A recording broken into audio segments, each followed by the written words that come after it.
Bonjour à tous, bienvenue avec ce temps avec Dieu. Aujourd'hui, nous allons ouvrir notre Bible dans le livre de Luc, chapitre 16, verset 19. Nous lisons donc la parole de Dieu au nom du Père et du Fils et du Saint-Esprit. Amen.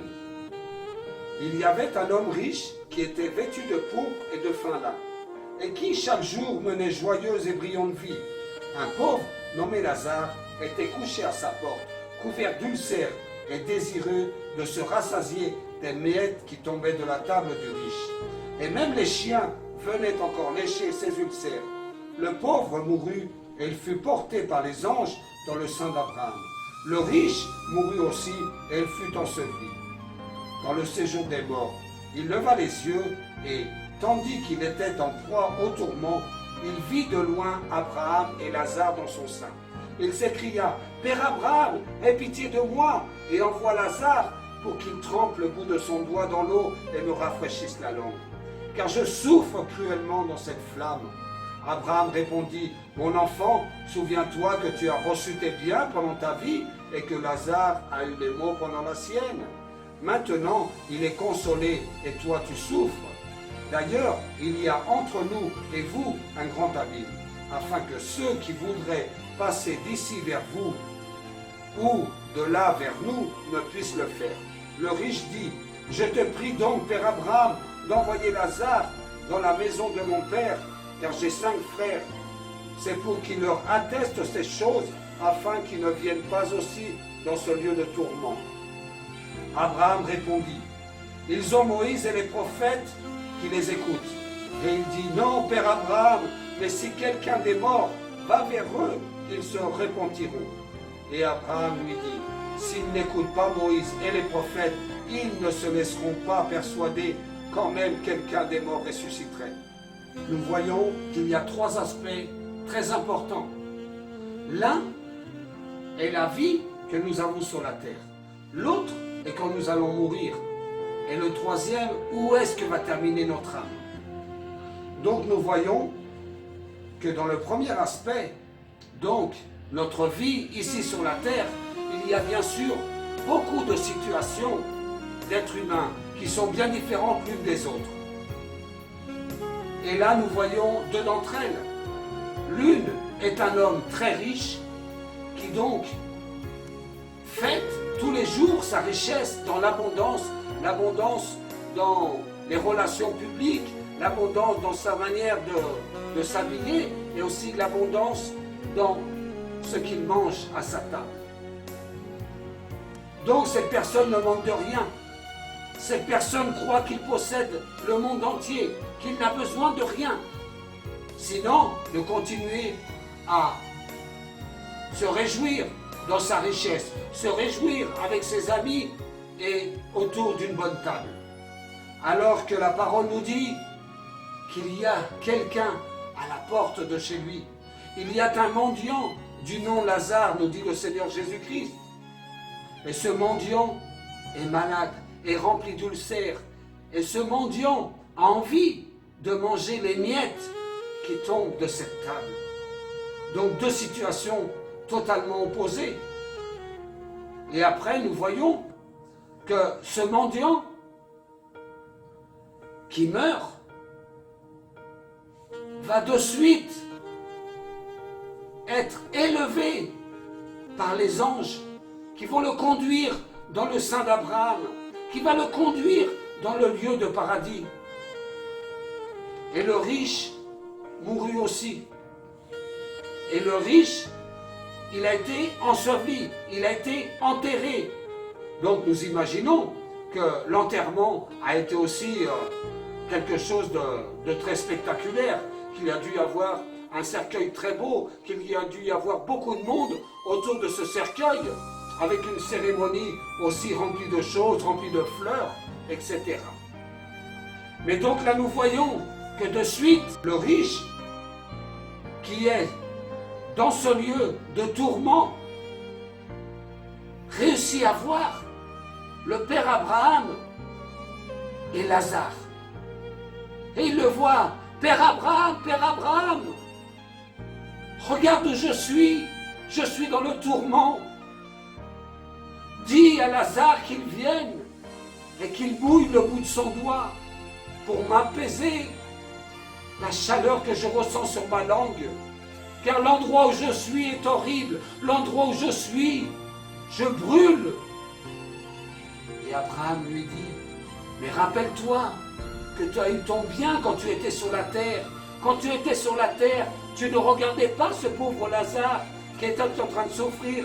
Tu ne regardais pas ce pauvre Lazare qui avait faim. Sinon tu t'occupais de toi comme une personne égoïste, une personne hypocrite. Et maintenant, Lazare a reçu le bien. Ce n'est pas parce que ce riche était riche qu'il n'a pas pu atteindre le royaume des cieux. Sinon, sa manière de vivre ici sur la terre. Et ce n'est pas parce que Lazare était pauvre qu'il a atteint le royaume des cieux. Sinon, la crainte qu'il avait de Dieu. Il avait Dieu dans son cœur. Il pensait à Dieu. Il voulait faire la volonté de Dieu. Mais Dieu savait très bien que dans cette condition, qui pouvait faire le travail que Dieu demande à ses enfants?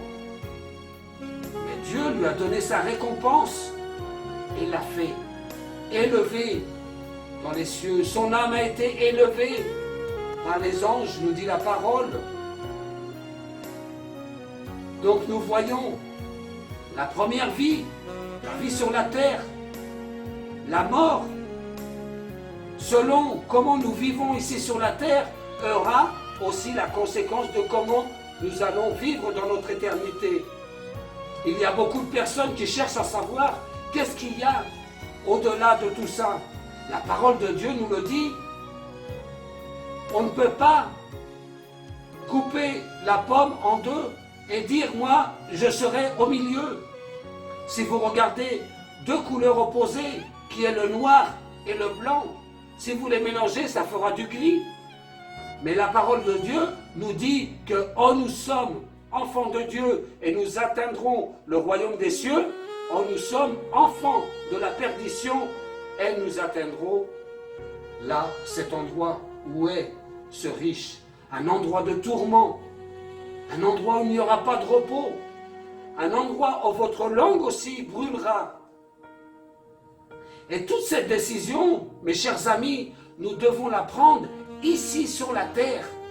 Comme le riche a dit à Abraham, quand il a dit, mais va chez mon père, envoie Lazare et dis à mes frères qu'ils fassent attention de la manière dont ils vont vivre pour qu'ils ne terminent pas dans cet endroit. Et Abraham lui dit, mais il y a Moïse et les prophètes.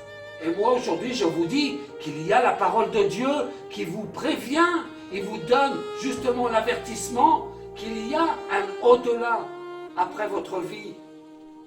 Et cet au-delà, nous devons justement en prendre conscience pendant que nous sommes ici sur la terre. C'est pour cela que Dieu envoie des enfants prêcher sa parole. C'est pour cela que Dieu, à travers sa parole, vous dit qu'il y a un au-delà. Mais vous devez prendre confiance maintenant, quand vous êtes vivant, pour que vous ne terminiez pas dans la condition de ce riche, sinon que vous terminiez dans la condition de Lazare. Le Seigneur ne va pas vous condamner parce que vous êtes riche, car Dieu est un Dieu aussi qui donne des grandes bénédictions. Mais le Seigneur va vous condamner selon la manière dont vous êtes en train de vivre ici sur la terre. Nous devons nous tourner vers Dieu. Nous devons prendre conscience que la manière dont nous vivons aujourd'hui, si nous vivons sans miséricorde, sans compassion, et nous ne tournons pas vers Dieu pour chercher cette obéissance que Dieu nous donne à travers sa parole, il y aura une conséquence le jour de votre mort. Jusqu'à votre enterrement, les personnes qui sont votre famille ou vos amis, bien sûr, ils croiront « Oh, quel bel enterrement il a reçu !» Mais pendant ce temps, la personne qui est enterrée, ou bien sera dans un lieu de repos, ou sera dans un lieu de tourment. Le Seigneur nous laisse choisir quand nous sommes en vie. Vous pouvez faire ce que vous voulez. Vous pouvez dire, je n'ai pas besoin de Dieu, ça ne me plaît pas les choses religieuses, mais Dieu n'est pas une religion. Dieu est le créateur des cieux et de la terre. Et Dieu a tant aimé le monde qu'il a envoyé son Fils unique pour vous sauver si vous pouvez croire en lui. C'est ce que Dieu nous dit dans Jean chapitre 3 verset 16. Donc Dieu vous aime et Dieu vous donne un avertissement aujourd'hui à travers cette parole. Le riche et le pauvre Lazare. Aujourd'hui, vous pouvez prendre votre décision. Mais vous savez qu'à écouter cette vidéo, il y aura une conséquence après votre mort. Que Dieu vous bénisse à tous. C'était ce temps avec Dieu en un clin d'œil.